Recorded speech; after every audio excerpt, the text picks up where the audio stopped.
We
choose to go to the moon in this decade and do the other things, not because they are easy, but because they are hard.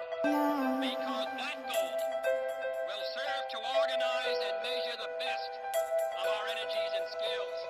Because that challenge is one that we're willing to accept, one we are unwilling to postpone, and one we intend to win, as the others do.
We choose to go to the moon in this decade and do the other things, not because they are easy, but because they are hard. Because that goal will serve to organize and measure the best of our energies and skills. Because